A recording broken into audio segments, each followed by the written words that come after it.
ఇక్కడ మేరీ మాతకు ప్రత్యేక పూజలు.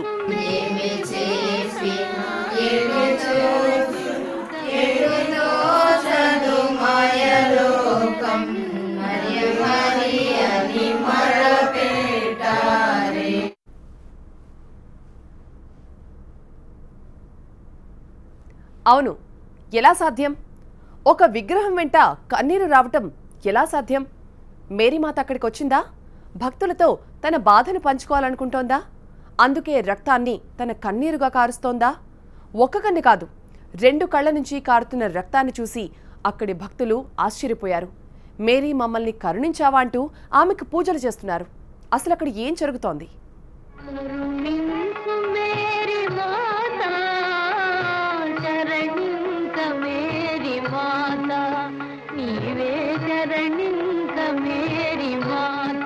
చూడండి, ఈ కళ్ళను తీక్షణంగా చూడండి. ఆ కళ్ళ వెంట కారుతున్న రక్తపు చుక్కలను చూడండి.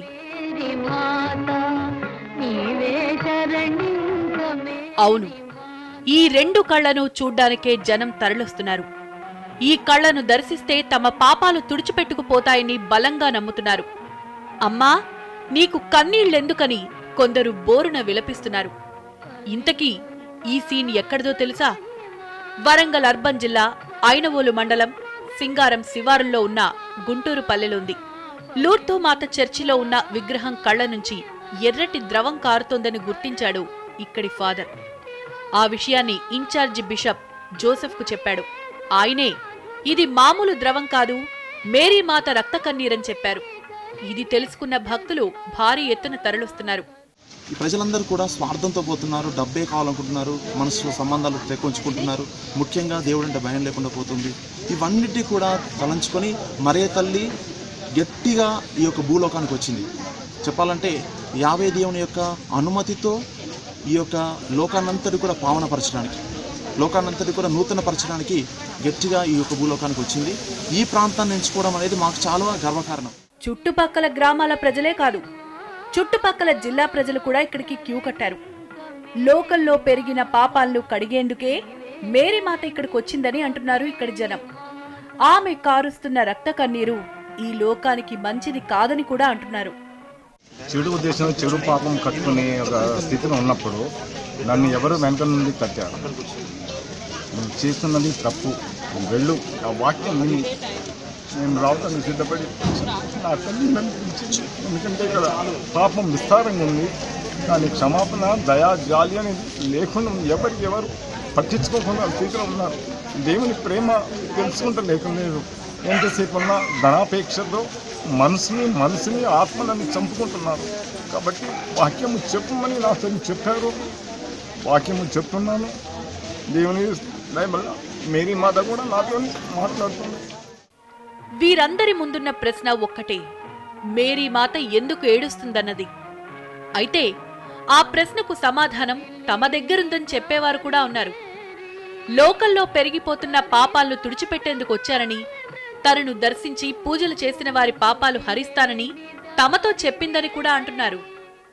వాటర్ కారుతుందంటే ఇట్లా మరియ తల్లి నా చెవిలో వచ్చి నాకు చెప్పిన ప్రతి మాట కూడా ఇక్కడ నా ఎమ్మట ఉన్న బిడ్డల ఫాదర్ గారు కానీ నా చుట్టూ ఉన్న బిడ్డలు కానీ అది వాస్తవంగా చూడబడుతున్నారు ఇక్కడ. అవునా? మేరీమాత కంటి వెంట కారేది రక్తమేనా? ఆ రక్తంతో పాపాలను కడగడం సాధ్యమేనా? భక్తుల నమ్మకం నిజమవుతుందా? ప్రార్థనలు చేసే వీరి కోరికలను మేరీమాత తీర్చేస్తుందా? ఈ సందేహాలకే జవాబులు వెతుక్కుంటూ వెళ్తున్నారు గుంటూరుపల్లె చుట్టుపక్కలున్న గ్రామాల ప్రజలు. రక్త కన్నీరు కారుస్తున్న ఆమె దర్శనం కోసం తప్పించిపోతున్నారు. రక్త కన్నీరు కారుస్తున్న మేరీమాత విగ్రహం దగ్గరికి జనం బారులు తీరారు. మేరీమాత నిజంగానే కన్నీరు కారుస్తుందా అని తెలుసుకోవడానికి TV9 గుంటూరుపల్లెకు వెళ్ళింది. నిజంగానే మేరీమాత రక్త కన్నీరు గురించి ఆరా తీసింది. అయితే మేరీమాత రక్త కన్నీరు సమాచారం గ్రామాలు, మండలాలు, జిల్లాలు దాటి 2 తెలుగు రాష్ట్రాలకు పాకింది. దీంతో మేరీమాత దర్శనం కోసం 2 రాష్ట్రాల నుంచి వస్తున్నారని తేలింది. ఇంతకీ గుంటూరుపల్లిలో ఏం జరుగుతోందో మా ప్రతినిధి రమేష్ అందిస్తారు. వరంగల్ అర్బన్ జిల్లా ఐనవోలు మండలం గుంటూరుపల్లిలో ఒక అద్భుతం జరిగింది. మేరీమాత విగ్రహానికి చర్చి ఫాదర్ మర్రెడ్డి గృహంలో పెట్టిన మేరీమాత విగ్రహంలో కన్నీటి ధార అదేవిధంగా రక్తపు ద్వారా ద్రవంలో ప్రవహించడం ఈ ప్రాంతంలో కలకలం రేపింది. చాలామంది క్రైస్తవ భక్తులు ఉదయం నుంచి కూడా వచ్చి వీక్షిస్తున్నారు. ఏం జరిగింది, ఇది మంచిదా కాదా, ఏదైనా అరిష్టం జరిగిందా లేదా లోక కళ్యాణం కోసమే ఇటువంటి జరిగిందా, భిన్నమైన అభిప్రాయాలు వ్యక్తమవుతున్నాయి. ప్రస్తుతం మనం గుంటూరుపల్లిలో ఉన్నాం. గుంటూరుపల్లిలోని మేరీమాత విగ్రహం వద్ద ఉన్నాం. మేరీమాత విగ్రహాన్ని కూడా మనం ఒకసారి చూడొచ్చు. పూర్తిగా కన్నీటి ద్రవంతో ఉదయం నుంచి ఇంకా బాగా ధారాళంగా కన్నీటి ధారతో పాటు రక్తం కూడా వచ్చినట్టు, కళ్ళ వెంట రక్తం కూడా వచ్చినట్టు స్పష్టంగా కనిపిస్తుంది. మేరీమాత విగ్రహానికి ఈ విధంగా జరిగిందని చెప్తున్నారు. గత ఆదివారం మేరీమాత విగ్రహాన్ని ఇక్కడ ఫాదర్ ఏర్పాటు చేశారు. వాటర్ కూడా వస్తుందని చెప్తున్నారు. మర్రెడ్డి ఉన్నారు ఫాదర్, ఆయనతో ముందు మాట్లాడదాం. మర్రెడ్డి గారు, ఈ విగ్రహం ఎప్పుడు ఏర్పాటు చేశారు? మేరీమాత విగ్రహం ఎప్పటి నుంచి మీకు కన్నీటి ధార రక్తం ఎప్పటి నుంచి వస్తుంది? నేను మొట్టమొదటిగా విగ్రహాన్ని తెచ్చినప్పుడు నాకు తెచ్చే ముందే నాకు మనసులో ఒక కలకలం. అదేంటి అంటే, ఏంటి ఆ మరియమాత స్వరూపంలో ఉన్నటువంటి ముఖం ఆ విధంగా నాకు నచ్చకుండా ఉంది. ఒక విధంగా చెప్తే ఇప్పుడున్నటువంటి ముఖం కాదు అది.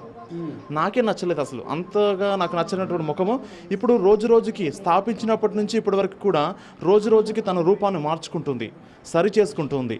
అప్పుడు కోలముఖంగా ఉన్నటువంటి ముఖము ఇప్పుడు రౌండ్గా మంచిగా చూడడానికి కూడా చాలా చక్కగా, అంటే ఒక తల్లిగా తాను బిడ్డను రక్షించడానికి వచ్చాను అని నిరూపించుకోవడానికి రూపాన్ని మార్చుకుంది. రెడ్డి గారు, ముందుగా అయితే ఏదైనా బ్లడ్ కళ్ళ వెంట వస్తున్నా లేదా కన్నీరు వస్తున్నా ఒక అరిష్టంగా భావిస్తాం. దట్స్ బ్యాడ్ ఎలిమెంట్గా చూస్తాం. ఇది ఎట్లా, దేనికి సంకేతం అంటారు? తల్లి కన్నీరు పెట్టింది అంటే దానికి సూచన ఏంటి? దుఃఖపడుతుంది అని అర్థం. తల్లి రక్తపు కన్నీరు పెడుతుందంటే దుఃఖానికి మించినటువంటి దుఃఖం అని అర్థం. ఒక విధంగా చెప్పాలంటే ఆ తల్లి కన్నీరుకే మనము విలువ కట్టలేము, ప్లస్ దాని అర్థాన్ని చెప్పలేము. అలాంటిది రక్తపు కన్నీరు కారుతుందంటే దాన్ని వర్ణించడానికి కూడా మనం చాలం. అంతగా దుఃఖపడుతుందని అర్థం. దీనికి అరిష్టం కాదు, ఇది ఒక ఏదో భయపెట్టే సంఘటన కాదు. అంటే తల్లి దాని ద్వారా మనకి తెలియపరిచేది ఏంటంటే, బిడ్డలు ఈ విధంగా జీవిస్తున్నారు, పాపంలో జీవిస్తున్నారు, క్షమాపణ లేకుండా జీవిస్తున్నారు, హృదయ పరివర్తన లేకుండా జీవిస్తున్నారు, చాలా దూరంగా జీవిస్తున్నారు, ప్రేమ బంధాలు తెంచుకుంటున్నారు, మరియు డబ్బే కావాలి, సమస్తం డబ్బే, ఈ లోకంలో చూస్తే అదే కావాలనుకుంటున్నారు. భక్తులు, క్రైస్తవ భక్తులు ప్రధానంగా ఏం అర్థం చేసుకోవాలండి దీని ద్వారా? ఎందుకంటే మీరు చెప్తున్నారు బ్లడ్ వస్తుందంటే అరిష్టం కాకపోయినా ఏదో బ్యాడ్ జరుగుతుందనే సంకేతం, ఏదో ప్రపంచం మునిగిపోతుందా లేదా మనుషులకు ఏమన్నా అవుతుందా, ఇటువంటి ప్రమాద సంకేతాలను మనం చూడొచ్చా లేదా సాధారణంగా నెగిటివ్ ఆర్ పాజిటివ్ ఎట్లా తీసుకోవాలి దీన్ని నెగిటివ్గా తీసుకోవడానికి వీల్లేదు. ఎందుకంటే ప్రపంచాన్ని కూల్చేసేది అయితే ఈ స్వరూపంలోనికి మరియు మన మధ్యలోనికి రాదు. ఇండికేట్ ఏమైనా చేస్తుందా మేరీమాత? లేదు. మరియమాత దీని ద్వారా చెప్పేటువంటి సందేశం ఏంటంటే, మరియమాత ఒక ఇద్దరు భక్తుల ద్వారా తన సందేశాన్ని పంపిస్తూ ఉంది. తన స్వరాన్ని ఆ ఇద్దరు బిడ్డలకు మాత్రమే వినిపింపచేస్తుంది. నేను ఎందుకు వచ్చాను అసలుకి, ముఖ్య ఉద్దేశం ఏంటి? నేను రక్తం కన్నీరు కారుస్తున్నాను, దాన్ని చూసి భయపడకండి. రక్తం అంటే అందరికీ భయమే, కానీ ఈ రక్తపు కన్నీరు దేనికి సూచన అంటే, మీరు మారాలి, మీరు మారితే నేను సంతోషంగా ఉంటాను. ఇది ఆగిపోయిందా అండి? ఇప్పుడు అంతవరకు కారి ఆగిపోయింది. ఆరిపోయినప్పుడు ఆ మరియమాత సందేశము, మీరు వచ్చి ఇక్కడికి వచ్చి పాప క్షమాపణ చేసుకోండి, అందరూ కలవండి, మంచిగా జీవించండి, తారతమ్యాలు లేకుండా జీవించండి, అందరూ కూడా సంతోషంగా జీవిస్తేనే నేను కూడా సంతోషంగా ఉంటానని మరియ తల్లి యొక్క వాగ్దానము. అమ్మ, మీరు చెప్పండి, మీరు చూశారు కదా, ఏమనిపిస్తుంది? ఇది చాలా అద్భుతంగా అనిపిస్తుందండి మాకు. అంటే అట్లా చూస్తుంటే ఏంటంటే అది అరిష్టం కాదండి. ఏంటంటే ఈ లోకంలో జరుగుతున్న పాపాలను బట్టి మేరీమాత చాలా దుఃఖపడుతున్నట్టు, తట్టుకోలేనంత బాధతో ఆ కన్నీళ్లు కారుస్తూ, రక్త కన్నీళ్లు కారుస్తుంది. అంటే మనం చూసి పాప పరిహారణ పొంది లోకమంతా పశ్చాత్తాప పడాలని దేవమాత ద్వారా మనం ఇప్పుడు తెలుసుకోగలుగుతున్నాం. మీరు చూస్తున్నారు కదా, మనం ఏమనుకోవచ్చు? ఇది ఒక గొప్ప అద్భుతమని అనుకోవాలి. ఎందుకంటే మరియ తల్లి ఎన్నోసార్లు తన బిడ్డలని ఓదార్చడానికి ఏదో ఒక రూపంలో ఈ యొక్క లోకంలో మనకి ఎన్నో దర్శనాలు ఇస్తుంది. ఈ యొక్క అద్భుతకరమైన దర్శనం ద్వారా ప్రజలందరూ మారు మనసు పొంది ఆ తల్లి ఎడల ప్రేమానురాగాలు కలిగి ఉండాలని ఒక గొప్ప సందేశాన్ని మనకి ఈరోజు తల్లి చూపిస్తుంది. ఎందుకు ఇట్లా కన్నీళ్లు పెట్టడం, రక్తం కళ్ళ వెంట రావడం అంటే ఎట్లా చూడవచ్చు? అంటే లోకంలో చాలామంది పాపంలో పడిపోతున్నారు కాబట్టి ఆ పాప పశ్చాత్తాపం కోసం మరియ తల్లి ఈ విధంగా కన్నీరు పెట్టి ఏడుస్తూ ఈ యొక్క మా అందరికీ ఈ పశ్చాత్తాప హృదయాన్ని చేకూర్చాలని మరియ తల్లి మాకు ఈ యొక్క అద్భుతాన్ని మా ముందు ప్రదర్శించారు. ఈ మెరాకిల్ జరగటానికి చాలా గొప్ప, అంటే అది చెప్పుకునే అంత. ఏం గమనించారమ్మా మీరు మరియమాత విగ్రహంలో? మేము ప్రతిదీ ఆమె వాటర్ గారవటం, కన్నీరు గారవటం, రక్తం చిందించటం, పాపం అనేది ఎక్కువైపోయి ఆమె అట్లా వేదనతో నా బిడ్డలంతా పాపంలో పడి ఉన్నారు. వాళ్ళు మనస్తాపడాలా, వాళ్ళు పాప క్షమాపణ అడగాల. దానికోసం ఆమె అందరినీ ప్రార్థనలో ఉంచుతుంది. ఇది లోకంలో పాపం పెరిగిపోయింది. అందరూ అంటే పశ్చాత్తాపడి పరిశుద్ధంగా జీవించాలని ప్రభువు సిలువలో వేలాడినప్పుడు లోకానికే మరియమాతని తల్లిగా ఇచ్చారు. అప్పుడు ఈ లోకాన్ని ఆమె తన బిడ్డలుగా స్వీకరించి, తన బిడ్డలు చెడిపోతుందంటే ఆమెకి వేదన, అందుకే ఆమె హృదయంలోని వేదన ఈ విధంగా తెలియజేస్తుంది. మీరేం చెప్తారమ్మా?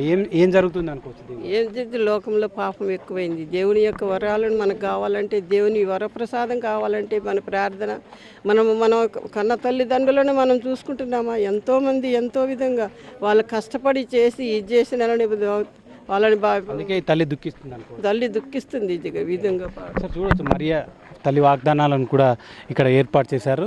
మరియా ఎటువంటి బైబిల్లో ఎటువంటి అంశాలను చెప్పితే దానికి సంబంధించి మరియా తల్లి విగ్రహాన్ని చూడడానికి వచ్చిన భక్తులు విధిగా ఇది చదవాలని కూడా చెప్పారు. చాలామంది మరియా తల్లి వాగ్దానాలు స్పష్టంగా తెలుగులో రాసి వాళ్లకు చూపించే ప్రయత్నం చేస్తున్నారు. కొంతమంది చదువురాని వారికి చదివించి కూడా వినిపిస్తున్నారు. ఇంకా చాలామంది వస్తున్నారు. ఇప్పుడు కాస్త రక్త కన్నీరు తగ్గిన నేపథ్యంలో చాలామంది వచ్చి చూస్తూ ఇదంతా లోకంలో పాపం పెరిగిపోయింది, ఆ పాప ప్రక్షాళన జరగాలి, అందుతో బాధతో దుఃఖంతో మరియా తల్లి ఉంది. ఆ దుఃఖమే ఇప్పుడు ఆమె మరియా తల్లి విగ్రహం ద్వారా లోకానికి తెలియజేస్తుంది. ఇప్పటికైనా పాపులను రక్షించమని కూడా చాలామంది కోరుతున్నారు, వచ్చి ప్రార్థనలు చేస్తున్నారు. చాలామంది గుంటూరుపల్లిలో పరిసర ప్రాంతాల ప్రజలతో పాటు వివిధ ప్రాంతాల నుంచి, మనం ఇంతకుముందు చూసాం గుంటూరు అమరావతి నుంచి కూడా చాలామంది వచ్చినట్లు తెలుస్తుంది. ఇంకా విగ్రహానికి ఉదయం పూట కాస్త కన్నీళ్ళు ఎక్కువవుతున్నాయి, రక్త కన్నీరు కూడా ఎక్కువ అవుతుందని చెప్తున్నారు. కెమెరామెన్ శ్రీనివాస్తో రమేష్, TV9 గుంటూరుపల్లి.